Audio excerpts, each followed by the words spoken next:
இல்ல இது அவ்வளவுதான், இந்த ஒரு ஜெனரேஷன் தான். இதுக்கு அடுத்து அங்க கோயில் பூஜை பண்றதுக்கு கூட ஓடி போயிடுவாங்க. ஏன்னா இப்பவே சம்பளம் கிடையாது. அதாவது தமிழ்நாட்டுல 50% ஒதுக்கீடு யாருக்கு போகுதுன்னா எந்த வகையாலும் பாதிக்கப்படாத சமுதாயங்களுக்கு போகுது. என்ன பாதிக்கப்பட்டாங்க?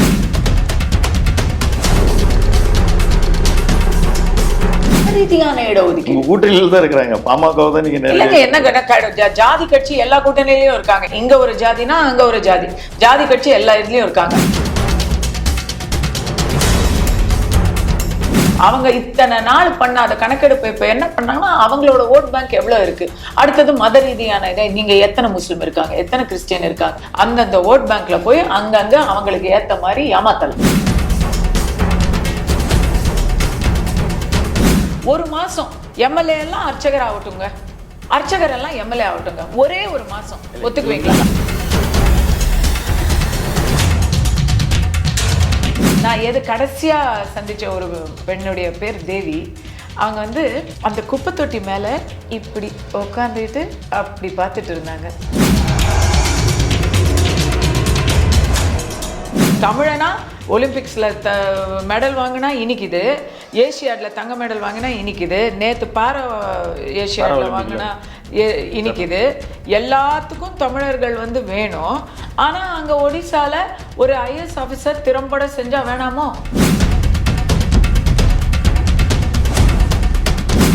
எங்க அம்மா இருக்கிற வரைக்கும் நான் உணரல.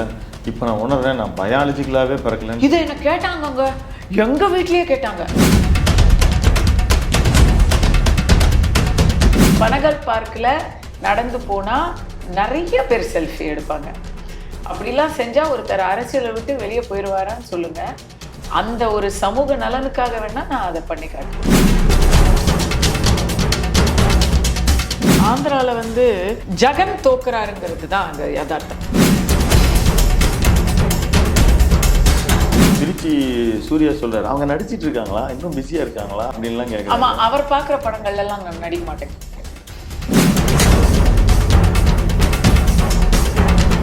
74% இருக்கு, இன்னும் ஒரு 26% எதுக்கு விட்டு வைக்கணும்? அதையும் கொடுத்துருங்க. 100% இடஒதுக்கீடு.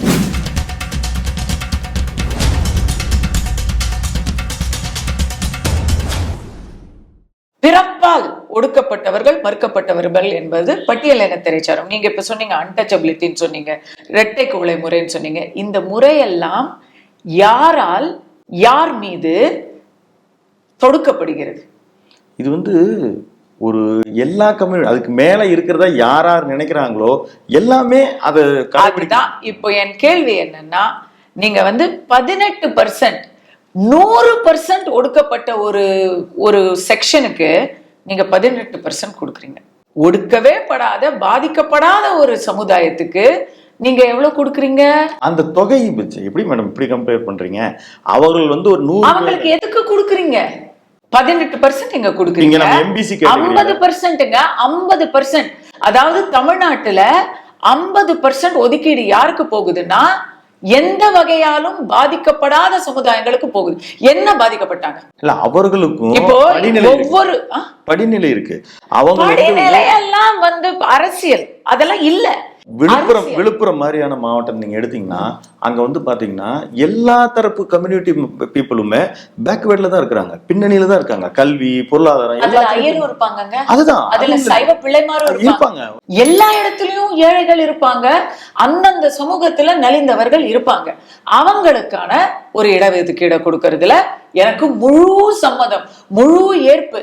ஆனா நாங்க பாதிக்கப்பட்டோம் அப்படின்னு சொல்லி சண்டை போட்டு ஒரு கட்சி ஆரம்பிச்சு அதை வச்சு நாம வாங்கி மத ரீதியான இடஒதுக்கீடு கூட்டணியில தான் இருக்கிறாங்க. பாமக தான் நீங்க என்ன ஜாதி கட்சி எல்லா கூட்டணியிலயும் இருக்காங்க. இங்க ஒரு ஜாதினா அங்க ஒரு ஜாதி, ஜாதி கட்சி எல்லா இதுலயும் இருக்காங்க.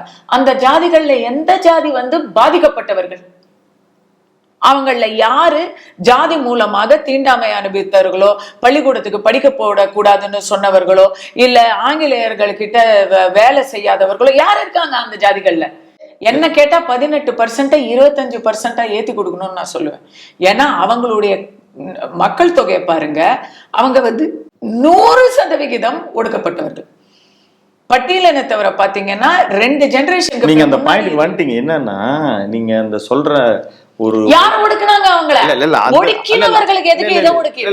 அது வேற மேடம். நாம சொல்றது வந்து அந்த பெருவாரியான மக்கள். இப்ப நீங்க வந்து பேக்வேர்டு கம்யூனிட்டி நீங்க எடுத்தீங்கன்னா அவங்க தான் அதிகமா இருப்பாங்க. நீங்க நம்ம தமிழ்நாட்டுல அதே மாதிரி நீங்க அந்த மத ரீதியான ஓபிசின்றதுல அதிகமா இருப்பாங்க. பட்டியலினத்தவர்கள்ன்றதுக்கு ஒரு அந்த மக்கள் தொகை. அதனாலதான் ஜாதி வாரி கணக்கெடுப்பு இப்ப எல்லாரும் ஸ்ட்ராங்கா ஜாதி வாரியான கணக்கெடுப்பு எடுத்து இது அது வந்து இந்தியால ஏற்கனவே நம்ம 150 கோடி பேர் இருக்கிறோம். இப்ப ஜாதி வாரி கணக்கெடுப்பு எடுத்தா இப்பவே என்ன சொல்லிக்கிட்டு இருக்காங்க அரசியல்வாதிகள்? ரொம்ப தப்பு, ரொம்ப தப்பு. நீங்க சமத்துவம் ஜாதி இல்லாத சமுதாயத்தை உருவாக்குன்னு சொன்னீங்கன்னா உட்காந்து எல்லாரையும் கணக்கு போட்டுக்கிட்டு இருக்கீங்கன்னா எப்படி ஜாதியை ஒழிக்க முடியும்? கணக்கு போடுவதன் வழியாக அவர்களுக்கு அது ஏற்றத்துக்கு தான். அதெல்லாம் ஏற்றது அரசியல்வாதியா நம்புறீங்களா நீங்க? ஏற்றத்தாழ்வெல்லாம் தன்னோட குடும்பத்தோடைய ஏற்றத்துக்கும் மற்றவங்களுடைய ஏமாற்றத்துக்கும் தான் பண்ணுவாங்க.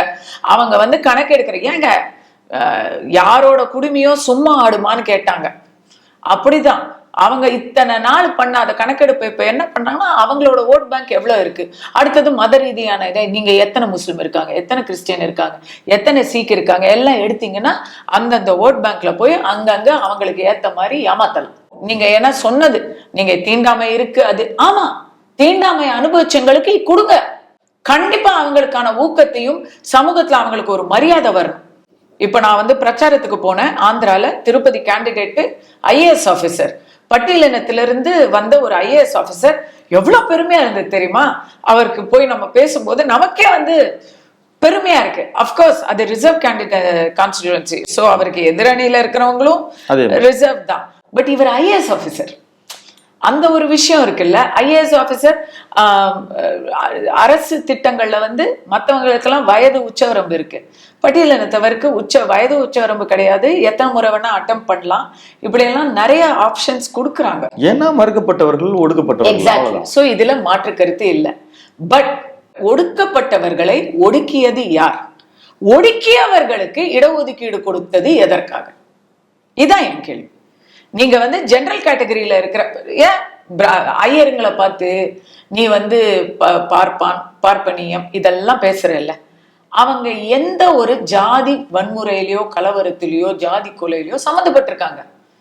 கேட்டா உடனே நீங்க சொல்லிதான் நாங்க செஞ்சோங்கிற அந்த புரட்டு செல்லாது. நீங்க சொல்லி நாங்க நிறைய சொன்னாங்க, அவங்க நிறைய சொன்னாங்க, நேர்மையா இருங்க, லஞ்சம் வாங்காதீங்க, பணத்தை கொண்டு போய் ஒளிச்சு வைக்காதீங்க, உஞ்ச விருத்தி செஞ்சு பிச்சை எடுத்துதான் அவங்களே செய்யறாங்களா? இல்லைங்க, காலம் மாறி போச்சு. ஏன்னா காலம் மாறி போச்சு. அப்படி இருந்தா பிராமணர்களுடைய கோட்பாடு என்ன? நீங்க 2000 வருஷம் பேசுறீங்கல்ல, 2000 வருஷத்துக்கு முன்னாடி யார் என்ன பண்ணாங்க அப்படிங்கிறதுக்கு எந்த ஒரு ஆதாரமும் இல்லை. அதனால்தான் நீங்க 2000 வருஷம் சொல்றீங்க. 50 வருஷத்துக்கு முன்னாடின்னு சொல்லி ஆரம்பிச்சீங்கன்னா உங்களோட பிரச்சனையே வந்துடும், உங்களுடைய முகத்திரை கிழிஞ்சிடும். 50 வருஷம் முன்னாடி என்ன ஒடுக்கினீங்க இல்ல அப்படின்னு கேட்டா நீங்க யாரை பத்தி பேசிட்டு இருக்கீங்க? உங்களை பத்தியே பேசிட்டு இருக்கீங்க. அது நான் பிராமின் வந்துடும் நீங்க சொல்ல வரீங்க. ஆமா, நான் பிராமின் நான் சொல்ல மாட்டேங்க. ஏன்னா அதர் காஸ்ட் ஜெனரல் கேட்டகரியில வந்து பிராமணர்கள் அல்லாத சில பாவப்பட்ட கேட்டகரிஸ் இருக்கிறாங்க. குறிப்பிட்ட சில முதலியார் சமூகங்கள், குறிப்பிட்ட சில செட்டியார் சமூகங்கள், எல்லாரும் இல்ல, குறிப்பிட்ட சைவ பிள்ளைமார், அப்புறம் சேட்டு மார்வாரி, இவ்வளவுதான். ஒரு கையில அடங்கி போச்சு. இங்க ரெட்டியார் சமுதாயம் ரெட்டியார் அது பாண்டிச்சேரியில வேற, இங்க வேற. அதுலயும் ரெட்டியார்லயும் குறிப்பிட்ட சில ரெட்டியார் சமூகங்கள், எல்லா ரெட்டியாரும் கிடையாது. சில ரெட்டியார்கள் வந்து வன்னியர் கேட்டகரியில வருவாங்க. சோ இதுல நிறைய இருக்கு. அது நிலப்பரப்பின் அடிப்படையில் நிறைய இருக்குங்க. நாயுடுலயே குறிப்பிட்ட சிலர் வந்து இப்போ இந்த பக்கம் வந்துடுறாங்க. ஆக்சுவலி அவங்க they started as general category. கவுண்டர்கள் வந்து ஃபார்வர்ட் காஸ்டா இருந்து போராட்டம் செஞ்சு நாங்களும் பேக்வேர்டு தான் அப்படின்னு சொல்லி ஓட் பேங்க் பாலிடிக்ஸை காமிச்சு சேர்ந்துக்கிட்டவங்க. திராவிட இயக்கத்துடைய மிக முக்கியமான சாதனையா அதை அவங்க கருதுறாங்க. ஏன்னா அதை ஆரம்பிச்சு வச்சது ஒரு கவுண்டர் சமுதாயத்தை சேர்ந்த தலைவர். அதே போல முதலியார்ல சொல்லவே வேணாம், பிடிஆர் ஆரம்பிச்சு வச்ச திராவிட பரம்பரை. ஸோ அதுலயும் அவங்க எல்லாரும் அந்த இதை அனுபவிக்கிறாங்க. இப்படி ஒன்னொன்னா எல்லாரும் சேர்ந்துட்டா மறுபடியும் நான் அதே தான் கேட்கிறேன். பாதிக்கப்பட்டவர்களுக்கு சென்றடைய வேண்டிய இடஒதுக்கீடு என்ற ஒரு சித்தாந்தம் பாதிப்பை ஏற்படுத்தியவர்களுக்கு எப்படி போய் சென்றடையுது? அது சமூக அநீதி இல்லையா? அதுக்கு வேற ஆர்ட்ஸ் அடிச்சவனுக்கு நீங்க வந்து ரிசர்வேஷன் கொடுக்குறீங்க. அதுக்கு வேற யார்ட்ஸ்டிக் இருக்கு. ஒடுக்கப்பட்டவர்கள் ஒடுக்கியவர்கள் கேட்டகரி மட்டும் இல்ல, அது வந்து அவங்களுடைய பின்னணி, பொருளாதார பின்னணி. அந்த பின்னணி எல்லாம் ஐயருக்கு வராதா, சேட்டுக்கு வராதா? இப்பதான் வரும் இல்ல, எல்லாருமே கேட்டுட்டு எல்லாம் இப்ப நார்த் இந்தியாவில் இல்லையே. இப்ப அப்படி எப்படிங்க ஏதாவது ஒரு இடத்துல மெரிட் நம்ம என்ன நார்த் இந்தியால கேட்டு அப்ப எல்லாம் கேட்கலாம். அடுத்தது ஐயருங்களும் குஜராத்திங்களும் அம்பானி சமூகத்தை சார்ந்தவர்களும் போய் பிடிச்சிட்டு நிக்கலாம். இல்ல கடந்த எங்களுக்கு கொடுத்துட்டா, ஏன்னா இப்ப 74% இருக்கு, இன்னும் ஒரு 26% எதுக்கு வித்து வைக்கணும்? அதையும் கொடுத்துருங்க. 100% இடஒதுக்கீடு அப்படின்றீங்க. ஆமா, அப்ப எல்லாருக்கும் இடஒதுக்கீடு வந்தா யாருக்குமே இடஒதுக்கீடு கிடைக்காது. எல்லாரும் அர்ச்சகர் ஆகலாமா? சரிங்க, எல்லாரும் இப்ப தமிழ்நாட்டுல எல்லாரும் அர்ச்சகராங்க. நான் என்ன கேக்குறேன், நான் நிறைய கோயில்ல போய் பாக்குறேன், சம்பளமே இல்லை. கோயில்ல வந்து நல்ல பட்ஜெட் இருக்கு, அது எல்லாம் அந்த கோயில் நிர்வாகத்துக்கே சரியா போயிடுது. என்னவோ தெரியல, அப்படி நிர்வாகம் பண்றாங்க. கோயிலை பார்த்தா இடிஞ்சு விழுற நிலைமையில இருக்கு. அங்க இருக்கக்கூடிய அர்ச்சகர்களை கேட்டா அவங்க வந்து நான் உங்களுக்கு பூஜை பண்றேன், எனக்கு தட்டுல ஏதாவது போடுங்கன்னு கேக்குறாங்க. ஏன்னா அவங்களுக்கு சம்பளம் இல்லை. இது அவ்வளவுதான், இந்த ஒரு ஜெனரேஷன் தான். இதுக்கு அடுத்து அங்க கோயில் பூஜை பண்றதுக்கு கூட ஓடி போயிடுவாங்க. ஏன்னா இப்பவே சம்பளம் கிடையாது. பரம்பரையா அவங்க வந்து ஒரு ஏதோ ஒரு விட்டக்குறை தொட்டக்குறை, சம்பளம் கிடையாது. இது எத்தனை பேருக்கு தெரியும்? சம்பளம் இல்லாம தெய்வ நம்பிக்கைக்காகவும் குடும்பத்துல வந்த ஒரு பரம்பரையான பழக்கத்துக்காகவும் இவங்க வந்து இப்ப நான் சமீபத்துல போனேனே, ஏகாம்பரநாதர் கோயில் காஞ்சிபுரம், அது வந்து பூமி ஸ்தலமா? ஆமா. அங்க வந்து எல்லாரும் நாங்க உங்களுக்கு விருப்பம் இருந்தா நாங்க ஒரு பூஜை பண்றோம், அந்த பூஜைக்கு எங்களுக்கு இந்த காஸ்ட் அப்படின்னு நான் கேட்டேன். ஏன் ஜாமி உங்களுக்கெல்லாம் வந்து சம்பளம் கொடுக்கறது இல்லையா அப்படின்னு கேட்டா இல்ல அப்படின்னு திக்குனாயிடுச்சு. எல்லாரும் அர்ச்சகராக விட முடியுமா அப்படின்னு கேக்குறீங்களே. நான் கேட்குறேன், பிறந்ததிலிருந்து கட்டுப்பாடோட வளர்ந்து உணவு கட்டுப்பாடு, உடை கட்டுப்பாடு, பொருளாதார கட்டுப்பாடு, இப்படி எல்லாம் தூங்க கூட முடியாது. 4 மணி நேரத்துக்கு மேல தூங்க கூட முடியாது.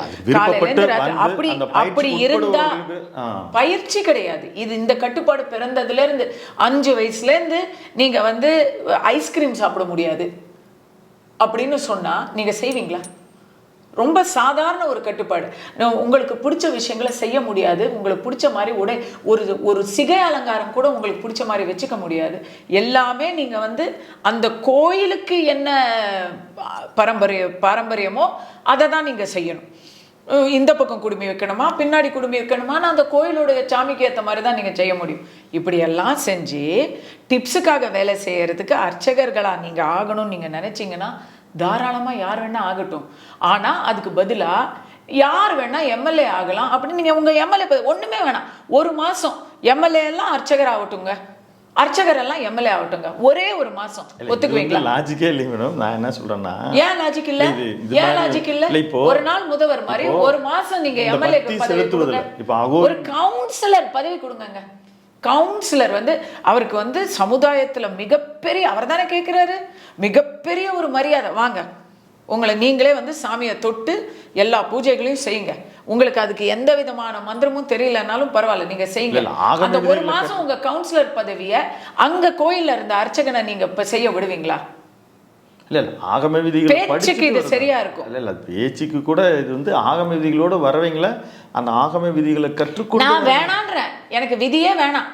கவுன்சிலருக்கு கூட விதிகள்லாம் இருக்குங்க. நேர்மையா இருக்கணும், அரசு கஜானாவை காலி பண்ணக்கூடாது, நம்ம திட்டத்தை முதல்ல போட்டுட்டு அதுக்கப்புறம் பக்கத்தில் இருக்கிற எல்லா நிலத்தையும் வாங்கி சுருட்டிவிட்டு அதுக்கப்புறம் திட்டத்தை எடுத்து ரோடு போடக்கூடாது, ஏமாற்றக்கூடாது, நான் கடமை கண்ணியம் கட்டுப்பாடோடு இருக்கணும்னு அரசியல்வாதி கூட தான் விதிமுறை இருக்குது. இப்போ அதை யாரும் ஃபாலோ பண்ணல.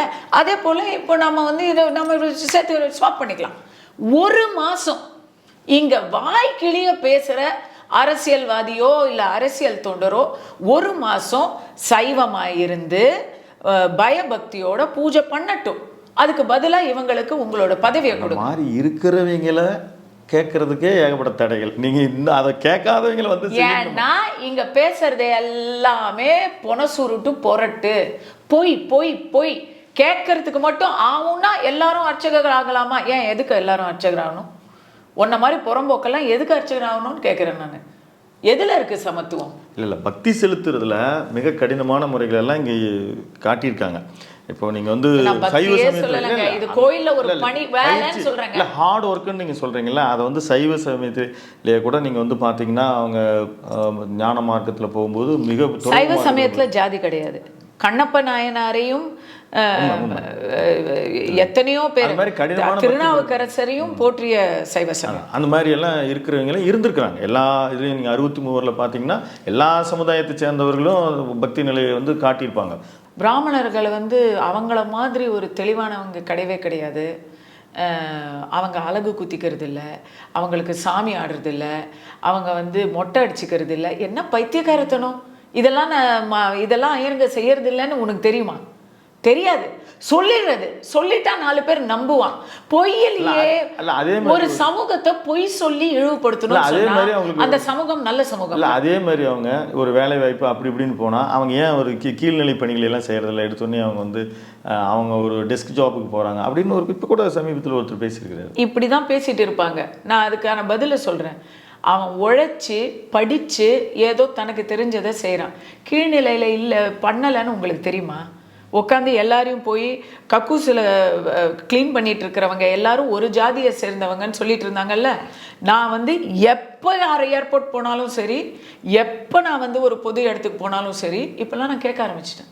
இதோ இந்த போன்ல இந்த போன்ல இருக்கு. இல்ல இருக்காங்களா எல்லா அதுவும் பெண்களை கேட்டா மேக்சிமம் எல்லாரும் அப்பர் காஸ்ட். மேக்சிமம் பெண்கள். புருஷன் சரியில்லை, டாஸ்மாக் கதின்னு இருக்கிறான். கேட்டா ஐயர் மட்டும் இல்லை, எல்லாம் நாயுடுன்றாங்க, பிள்ளைமாருன்றாங்க, போன வாட்டி கீழே உடையாருன்னாங்க. என் ஃபோனில் நான் ஒவ்வொருத்தரையும் ஃபோட்டோலாம் எடுத்து வச்சுப்பேன். ஏன்னா எனக்கு பெருமையாக இருக்கும். தன்னுடைய குழந்தைகளுக்காக ஒரு கடினமான வேலை, அதை நான் மோசமான வேலைன்னு சொல்ல மாட்டேன். எனக்கு பெருமை தான். ஒரு சானிடேஷன் துப்புரவு பணியாளருங்கிறது அவங்க இல்லைன்னா நம்ம இல்லை. சேலஞ்சிங் ஜாப் அது. அதை சந்தோஷமா நான் கடைசியாக சந்தித்த ஒரு பெண்ணுடைய பேர் தேவி. அவங்க வந்து அந்த குப்பை தொட்டி மேலே இப்படி உட்காந்துட்டு அப்படி பார்த்துட்டு இருந்தாங்க. எனக்கு அதை பார்க்கும்போது ஒரு ரவிவர்மா ஓவியம், தமயந்தி அந்த அன்னப்பறவை கிட்ட அப்படி அப்படி அதே போல் அந்த போஸ்டில் அவங்க வந்து அங்கே நின்றுட்டு இருந்தாங்க இந்த யூனிஃபார்மில்.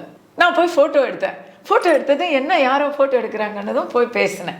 ஏன்னா அவங்க அனுமதி இல்லாமல் நம்ம எடுக்கக்கூடாதுல்ல. ஸோ போய் பேசும்போது எல்லாம் கேட்குறேன். நான் எல்லாம் கேட்குறேன். ஏன் கேட்குறேன்னா, இந்த அரசியல் ரீதியான பொய்களை ஒரு 60 ஆண்டு காலமாக நம்ம கேட்டுட்டு வர்றோம். அதில் எந்த அளவுக்கு உண்மை இருக்குது அப்படிங்கிறதுக்காகவே கேட்குறேன்.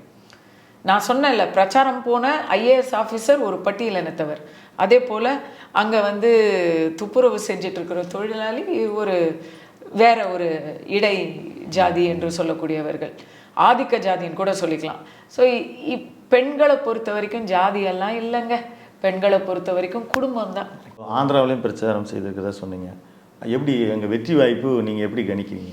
ஆந்திராவில் வந்து சந்திரபாபு நாயுடு அவர்கள், Pawan Kalyan, BJP alliance and BJP 3 பேரும் வந்து ஒரு மகா கூட்டணியை அமைச்சிருக்கிறாங்க. அவங்களுக்கு வெற்றி வாய்ப்பு மிக பிரகாசமாக இருக்குது. இதில் பிஜேபிக்கு வந்து 2 சீட்டு, பவன் கல்யாணுக்கு 2 சீட்டு, மற்ற எல்லா சீட்டுமே டிடிபி தான், நாயுடு காரு தான். அவருக்கு இவங்க 2 பேரோட கூட்டணி இல்லைனாலும் அவர் ஜெயிக்கிறதுக்கான வாய்ப்பு ரொம்ப அதிகம். ஏன்னு கேட்டால் 5 வருஷத்தில் ஜெகனுடைய சாதனைகள் அப்படி. ஜெகனுக்கு ஓட்டு போடணும்னு சொல்லி ஒரு வீறு கொண்டு எழுந்த ஒரு இளைஞர் பட்டாளமும் பெண்கள் பட்டாளமும் சோர்ந்து போயிட்டாங்க. குறிப்பாக விவசாயிகள் ரொம்ப குழம்பி போயிட்டாங்க. அவங்களுக்கு வந்து நிறைய திட்டங்கள் அனௌன்ஸ் பண்ணி அதில் சிலதை செய்யலை, சிலதை பாதி செஞ்சுருக்காரு, சிலது இன்னும் பெண்டிங்கில் இருக்கு. அப்படி குழப்பமான நிலை. முக்கியமாக அமராவதியிலேருந்து கேபிட்டலை மாற்றுறேன்னு சொன்னது, போலாவரம் டேமை வந்து மாற்றுறேன்னு சொன்னது, நிறுத்தி வச்சது, இப்படி நிறைய அடி மேலே அடி விவசாயிகளுக்கு. அவங்க வந்து பாவம் அமராவதியை சுற்றி இருக்கிறவங்க அந்த விஜயவாடா குண்டூர் ஏரியாவெல்லாம் நிலத்தெல்லாம் விற்கிறதுக்கெல்லாம் தயாராகிட்டாங்க. திடீர்னு இவர் வந்தார், வச்சார் ஆப்பு. இன்னைக்கு வரைக்கும் எல்லாரும் வந்து இப்போ அந்த விவசாயமும் நின்று போச்சு, விற்கவும் முடியல, இப்படியெல்லாம் மாட்டினாங்க. ஸோ ஜகன் தோக்குறாருங்கிறது தான் அங்கே யதார்த்தம். இங்கே ஒடிசா வருவோம். ஒடிசாவில் வந்து எல்லாருமே இங்கே ஐஏஎஸ் ஆஃபீஸர் விகே பாண்டியனை அட்டாக் பண்ணுறாங்க, காங்கிரஸும் அட்டாக் பண்ணுறாங்க. பட் பிஜேபி பண்ணுறது வந்து ஒரு தமிழர் கையில் ஆட்சிக்கு போகும் அப்படின்னு ஒரு கோஷத்தை வைக்கிறாங்களே, அது சரியாக வருமா? இல்லை, அவங்க அதை அடிக்கடி வந்து மேடையில் சொல்ல அவர் தான் எமர்ஜ் ஆகுறாரு. ஆமாம், நான் என்ன நினைக்கிறேன்னா, பாஜகவும் காங்கிரஸும் இடைவிடாது கார்த்திகை பாண்டியனை வந்து நல்லா ஏற்றி விட்டுட்டே இருக்கணும். அவருக்கு அவர் வந்து சீஃப் மினிஸ்டர் என்ன நேரடியாக வந்து நேஷனல் பாலிடிக்ஸ்க்கே வந்துடணுங்கிற அளவுக்கு நான்லாம் ஆசைப்படுறேன். தமிழனா ஒலிம்பிக்ஸில் மெடல் வாங்கினா இனிக்குது, ஏஷியாடில் தங்க மெடல் வாங்கினா இனிக்குது, நேற்று ஏஷியாடில் வாங்கினா இனிக்குது. எல்லாத்துக்கும் தமிழர்கள் வந்து வேணும். ஆனால் அங்கே ஒடிசாவில் ஒரு ஐஏஎஸ் ஆஃபீஸர் திறம்பட செஞ்சால் வேணாமோ? எப்படி தமிழ்நாட்டில் ஒரு ஐஏஎஸ் ஆஃபீஸர் திறம்பட இருக்கிறாரோ அதே போல் ஒடிசாவில் ஒரு ஐஏஎஸ் ஆஃபீஸர் தமிழர் திறம்பட செய்கிறாரு. அதை ஒடிசா மக்கள் மனப்பூர்வமாக ஏற்றுக்கிட்டு தொடர்ச்சியாக 5 தேர்தலில் நவீன் பட்நாயக்கை ஜெயிக்க வச்சுருக்காங்க. இதோ இப்போ 6வது தேர்தலும் ஜெயிக்க போகிறாரு. ஏன்னா அவங்க தேவை அறிஞ்சு செய்கிறாரு. அவங்களுக்கு தேவை. ஏன் இப்போ மோடி அவர்களை பற்றி பேசுவாங்களா இவங்க? இவர் குஜராத்தி, வாரணாசியில வந்து நிக்கிறாரு. குஜராத்தை சேர்ந்தவர் வந்து உத்தரப்பிரதேஷ்ல வந்து எம்பி எலெக்ஷனா கன்சிடர் பண்றாங்க. சிஎம் கேண்டிடேட்டா நிக்கும்போது நீங்க வசுந்தரா ராஜாவை எடுத்துக்கங்க. அவங்களும் தான் குவாலியர்ல பிறந்தாங்க, மத்திய பிரதேசத்துல இருக்கு குவாலியர். அவங்க போய் நிக்கலையா, ராஜஸ்தான்ல சிஎம் ஆயிட்டாங்க. இதெல்லாம் வந்து என்னத்த. இப்போ வந்து விகே பாண்டியனை பத்தி பேசும்போது தமிழ்நாடு வந்து இந்தியாவில் இல்லை, ஜிஎஸ்டியை பத்தி பேசும்போது தமிழ்நாடு வந்து இந்தியாவில் இருக்கு. இது என்ன இந்த இரட்டை நிலையை நான் கண்டிக்கிறது தான் ஒரு சுய பரிசோதனைக்கு சரியா இருக்கும். அது மாதிரி வந்து பிஎம் வந்து மோடி வந்து எங்கள் அம்மா இருக்கிற வரைக்கும் நான் உணரலை, இப்போ நான் உணர்றேன், நான் பயாலஜிக்கலாகவே பிறக்கலன்னு இதை என்ன கேட்டாங்க. எங்கள் வீட்லேயே கேட்டாங்க, என்ன அவர் வந்து கடவுளோட அவதாரம்னு பேசிகிட்டு இருக்காருன்னு. இந்த சன் டிவியுடைய பிரச்சாரத்தில் இது ஒன்று போல் சன்னில் Sun eco system, DMK eco சிஸ்டம்ல தமிழ்நாட்டில் மட்டும்தான் இந்த நியூஸ் போயிட்டு இருக்கு. இல்லை அவர் அப்படி சொல்லலை, எனக்கு இது நல்லா தெரியும். அவர் சொன்னதை நான் மொழிபெயர்த்து சொல்கிறேன். அதில் மோடி அவர்கள் என்ன சொல்கிறாருன்னா, அவங்க கேட்குறாங்க, நீங்கள் வந்து எந்த அளவுக்கு வாரணாசி மக்களுக்கு கடன் பட்டிருக்கீங்க அப்படின்னு கேட்குறாங்க அவங்க. அப்போ அவர் அதுக்கு பதிலாக சொல்கிறாரு, என் தாயார் என்னை பெற்றார்கள், ஆனால் வாரணாசி மக்களுக்கு சேவை செய்யும் பொழுது தான் எனக்கு தெரியுது, என் தாய் என்னை பெற்றது ஒரு மகனாக பெற்றார்கள், ஆனால் கடவுள் என்னை இவங்களுக்கு பணி செய்கிறதுக்காக அமைச்சிருக்காரு அப்படின்னு சொல்கிறாங்க. இது சொல்கிறதுல என்ன பெரிய புதுசாக இருக்குது? இதுக்கு முன்னாடி எத்தனையோ பேர் சொன்னது தானே. நான் உங்களுக்கு செய்யறது என்னை வந்து நான் டாக்டர்ஸ்லாம் சொல்லலையா, நான் ஒன்றும் சொல்லலைங்க, கடவுள் தாங்க செஞ்சார், என் மூலமாக செஞ்சாருன்னு சொல்கிற மாதிரி அவர் சொல்லியிருக்காரு. இது வந்து ஒரு ரொம்ப சாதாரண பேச்சு. நான் எங்கள் அம்மா என்னை பெக்கலை, நான் கடவுள்கிட்டேருந்து அப்படியே அவதரித்தேன் அப்படின்னு இதுக்கு வந்து ஒரு மொழிபெயர்ப்பு சொல்கிறாங்க இல்லையா, அந்த மொழிபெயர்ப்பு ஆள்களில் வந்து கண்டிப்பாக தமிழ் எக்ஸாம் இங்கிலீஷ் எக்ஸாமில் ஃபெயில் ஆனவங்களா பார்த்து தேடி டிஎம்கேல இந்தி எக்ஸாம் தான் இந்தி தெரியாது போடாவாச்சே இல்லை இருக்காங்களே நிறைய தெரிஞ்சுக்கிறீங்க. விகடன் குரூப்பே அதை மொழிபெயர்த்துருக்காங்க. அவர் அப்படி அவங்க மொழிபெயர்க்கும் பொழுது அவங்க இப்படி தான் சொல்லியிருக்கிறாங்க. அப்படி அவர் சொல்லலை, கடவுள் என்னை அனுப்பிச்சு வச்சதான் நான் உணர்றேன் அப்படின்னு சொல்லியிருக்கேன் அப்படின்னு அவர் சொல்றார். இப்போ மோடி வந்து கடவுள்னு சொன்னால் உடனே ஐயோ கடவுள் சொல்லிட்டார் இப்படி தான் ஒரு தரம் நீங்கள்லாம் வெளியவா நிற்கிறீங்க அப்படியா அப்படின்னு கேட்டார். அதை எப்படி இவங்க திருச்சி சொன்னாங்க தெரியுமா? ஓ மை காட் அப்படின்னாரு. ஞாபகம் இருக்கா? இவர் காடுன்னு சொன்னாலோ இல்லை பகவான்னு சொன்னாலே, இந்தியில சொன்னாலும் இங்கிலீஷில் சொன்னாலே இவங்களுக்கு பத்திட்டு வந்துடும். அவர் ஓ மை காட் அப்படின்னு எதுக்கு சொன்னாருன்னா, பிரஸ் பீப்புள் வெளியே வெயிட் பண்ணிட்டு இருந்தாங்க, இவருக்கு தகவல் போகலை, எனக்கு தெரியவே தெரியாது, அடக்கடவுளே நீங்கள்லாம் வெளியவா நிற்கிறீங்க, நான் உள்ள அமைச்சிருப்பேனேன்னு சொன்னார். ஆனால் நம்ம என்ன சொன்னோம், ஐயோ ப்ரெஸ்ஸா ஓ மை காட் அப்படின்னு நீங்கள் எடிட் பண்ணி போட்டாங்க. இப்படி எடிட் பண்ணி போடுற தீவிர எடிட்டர்ஸ் தமிழ்நாட்டில் இருக்கிறாங்க, காங்கிரஸ் கட்சியில் இருக்காங்க, இந்தியா கூட்டணியில் இருக்கிறாங்க. அப்படிங்கிறதுக்காக அது உண்மையாயிராது இல்லையா? ஆனால் இதை நான் வந்து என் குடும்பத்தில் என்ன கேட்டாங்க, எங்கள் அங்கிளே என்ன கேட்டார், என்ன இந்த மோடி இப்படிலாம் கோமாளித்தனமாக பேசுகிறாருன்னு. நான் இதை வந்து இந்தியை அப்படியே எக்ஸாக்டாக மொழிபெயர்த்து சொன்னப்போ, ஐயா இதையா இப்படி சொல்லிட்டு இருக்காங்க அப்படின்னு சொன்ன. நான் சொன்னேன், அங்கிள் இனிமேல் ஒரு டிவி பார்க்காதீங்க, ஒரு 3 டிவி குறைந்தபட்சம் பாருங்கன்னு சொல்லியிருக்கேன். இன்னும் நீங்கள் ஆக்டிவாக தான் இப்போது நான் தெரிஞ்சுக்கிறதுக்காக மட்டும் இல்லை, திருச்சி சூர்யா சொல்றாரு அவங்க நடிச்சிட்டு இருக்காங்களா, இன்னும் பிஸியா இருக்காங்களா அப்படின்லாம் கேட்குறாங்க. ஆமா, அவர் பார்க்குற படங்கள்ல எல்லாம் நான் நடிக்க மாட்டேங்க. நான் கேட்கறது நீங்க என்ன விதமா சீரியலா இல்ல ஃபியூச்சர் ஃபிலிம்ஸ்? இப்போ நான் தெலுங்குல நான் ரொம்ப நல்ல பிஸியா தான் இருக்கீங்க. எனக்கு நல்ல ஒரு இது இருக்கு, வரவேற்பு இருக்கு. அங்க வந்து கிரகலட்சுமி அப்படிங்கிற தொலைக்காட்சி தொடர் ரொம்ப பிரபலம். இப்போ வந்து சினிமாவில் நான் நடிக்கும் பொழுது எனக்கு சினிமா நடிகை அப்படிங்கிற ஒரு அங்கீகாரத்தை தெலுங்கு மக்கள் கொடுத்துருக்காங்க. அதே சமயத்தில் இப்போ கிரகலட்சுமிங்கிற தொலைக்காட்சி தொடர் மூலயமா அவங்க வீட்டு பெண் அப்படிங்கிற அங்கீகாரத்தை கொடுத்துருக்காங்க. பிரச்சாரத்துக்கு போனப்பவும் சரி, திருப்பதியில் பிரச்சாரத்தில் நாரா லோகேஷ் நாயுடு காரு சன் அவர் ஒரு மாதிரி நொந்துட்டாரு. என்ன பண்றீங்க நீங்க அப்படி? ஏன்னா கை கொடுக்கறதுக்காக கையை இழுக்கிறாங்க மக்கள், லேடிஸ் மெயினா. யூஸ்வலா லேடிஸ் வந்து கொஞ்சம் அடக்கமா இருப்பாங்க, எல்லாரும் ஓடி வந்து கையை பிடிச்சி இருக்கிறது போது அவருக்கு வந்து ஒரு ஆச்சரியமா இருந்தது. என்ன பண்றீங்க நீங்க, இப்படி கிரேஸா இருக்காங்க அப்படின்னா. இதை நான் சுய பெருமைக்காக சொல்லலை, அந்த நன்றி உணர்ச்சிக்காக சொல்றேன். இது ஒண்ணு. ரெண்டாவது, திருப்பதிக்கு போனோம் மலைக்கு தரிசனத்துக்கு. அங்கேயும் வந்து எல்லாரும் செல்ஃபி எனக்கு ரொம்ப நிம்மதியா இருந்தது. திருப்பதியில உள்ள போச்சு செல்போனை எடுத்து வச்சிருவாங்க. அதனால எல்லாரும் செல்ஃபி எடுக்க முடியலையேன்னு சொல்லிட்டு இருந்தாங்க. இல்லைன்னா எல்லா இடத்துலையும் கையெல்லாம் இழுத்து பிடிச்சி செல்ஃபி எடுப்பாங்க. அந்த அளவுக்கு ஆசையான மக்கள் தெலுங்கு மக்கள். அங்கே படமும் இப்போ பண்ணிட்டு இருக்கேன். இந்த கிரகலட்சுமினால எனக்கு அங்கே ஒரு நல்ல கம்பேக். ஸோ இப்போ சினிமா வாய்ப்புகளும் அங்கே நிறையா. தமிழில் வந்து குறிப்பிட்டு சொல்கிற மாதிரி படங்கள் பண்ணுறேன். அதில் குறிப்பிட்டு சொல்கிற ஒரு 2 படங்கள், பிரேக்ஃபாஸ்ட் அப்படின்னு காந்தி கிருஷ்ணா இயக்கத்துலேயும், செல்லமே காந்தி கிருஷ்ணா இயக்கத்துலேயும், ஓஹோ எந்தன் பேபி அப்படின்னு விஷ்ணு விஷால் தயாரிப்பு, அதுலேயும் இப்போது நல்ல ரோல்ஸ் பண்ணிகிட்டு இருக்கேன். நல்ல ரோல்ஸ். பனகல் பார்க்கில் நடந்து போனால் நிறைய பேர் செல்ஃபி எடுப்பாங்க. அப்படிலாம் செஞ்சால் ஒருத்தர் அரசியலை விட்டு வெளியே போயிடுவாரான்னு சொல்லுங்கள். அந்த ஒரு சமூக நலனுக்காக வேணால் நான் அதை பண்ணி காட்டுறேன். உங்களுடைய வருகைக்கும் உங்களுடைய கருத்துக்களுக்கும் மிக்க நன்றி. மீண்டும் ஒரு நல்ல சந்தர்ப்பத்தில் சந்திப்போம். நன்றி, வணக்கம். வணக்கம்.